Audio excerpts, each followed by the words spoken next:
I'm excited to show you how easily you can make my low-carb and high-protein barbecue chicken crust pizza. The flavorful crust is made high in protein by mixing shredded chicken, Parmesan cheese, egg, garlic, and seasonings. Then it's baked in the oven or air fried until it is thin and crispy. Then we're adding lightly sauteed mushrooms, spinach, and red onions for easiest digestion with some barbecue sauce, tomatoes, and mozzarella cheese. Hello there, my name is Nicole Bonilla and I am so glad you're here. If you love healthier recipes that are made with all natural ingredients like I do, then you are in the right place. To make this chicken crust pizza, you'll want to use an upright blender or a food processor like I am, because we want to finely shred the chicken with the other ingredients to make our mock pizza dough. One of the things I love most about this recipe is being able to use canned chicken, which is so easy to store, but you can also use any leftover chicken. So I've simply opened my cans and drained off the liquid, and then we're adding in 2 cans of chicken to our food processor. And to help bind our crust together, we're adding 1 egg and 1/3 cup of grated Parmesan cheese, but you could also use shredded cheese.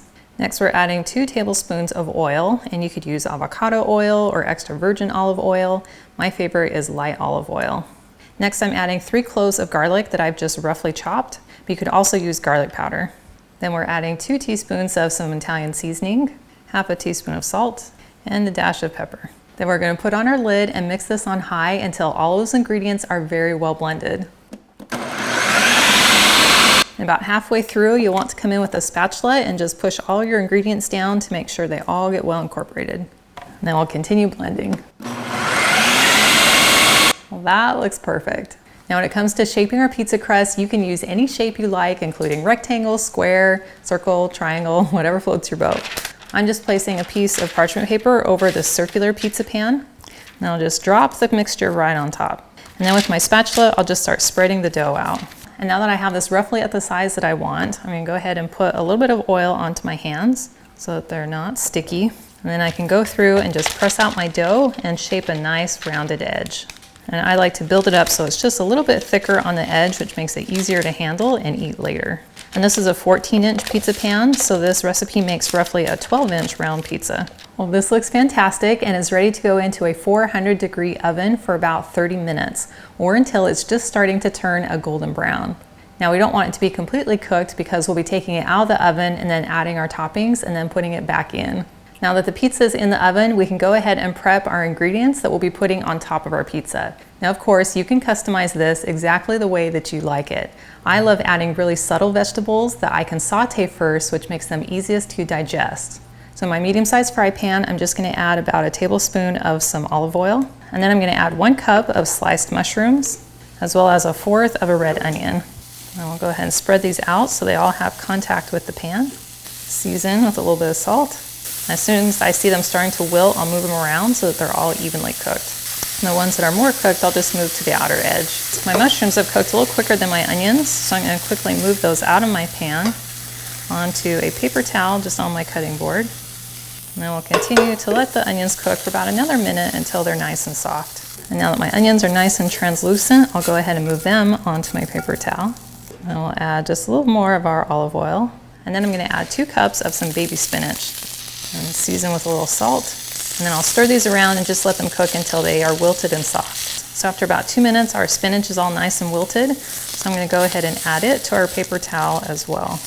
Now for the cheese on top of your pizza, you could use any variety that you like. My favorite is using a low moisture mozzarella cheese because it has that delicious cheese pull, and I just really love the flavor. But you could also use cheddar cheese or a white cheddar or even some more Parmesan cheese.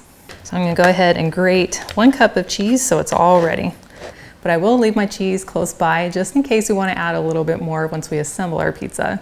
Now I also love adding fresh tomatoes to my pizza before it goes into the oven. So I've just taken about 1/2 cup of these little grape tomatoes and made these little slices, which I really like because it also makes them look like little tiny pepperoni pieces.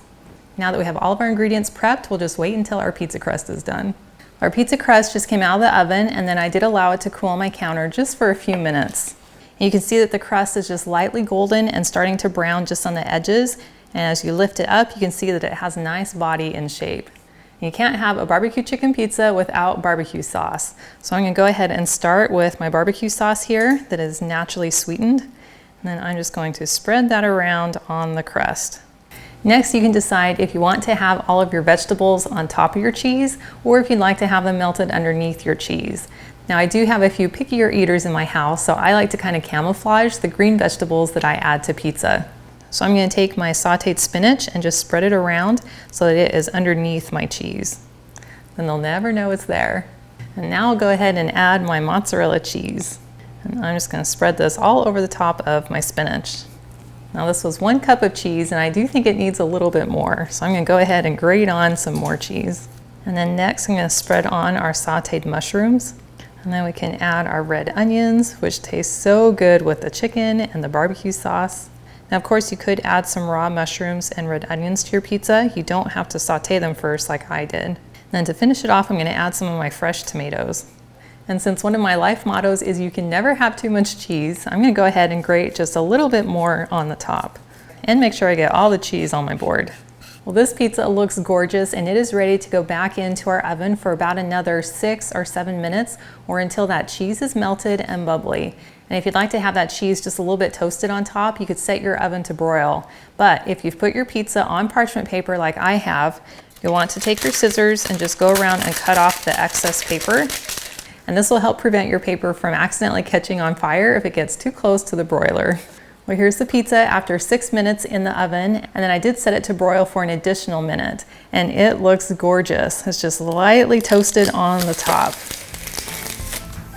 Now I can go in with the pizza cutter. You can hear that nice little bit of crunch coming from the outside of the pizza crust. Now I can go in for that gorgeous cheese pull. Oh yes, look at that. That looks incredible. I love that the crust is just a little bit crunchy on the ends, which makes it really easy to pick up, but it's still just a little bit soft underneath. That seriously tastes so good. That is a totally satisfying bite of pizza. As soon as you bite in, you get the nice crispiness of the crust that is still soft on the inside, and then you get into the barbecue sauce and those sauteed vegetables, and of course the cheese, which just brings it all together. Now my mind knows that I wasn't eating a pizza with a doughy crust, but my taste buds couldn't care less because that is delicious. And I love that I'm eating something with clean, natural ingredients, which means I'm gonna feel just as good even after I eat it. And I love being able to share my creatively healthy recipes so that you can enjoy them too. Well, thank you so much for hanging out with me today in my kitchen, and I've included a link to the full recipe, and it's in the video description below, which takes you to my website, gentletomy.com. And I also invite you to like and subscribe to my channel. And if you know someone else who you think would love this recipe, please share this video with them. And I cannot wait to have you hang out with me again in my kitchen.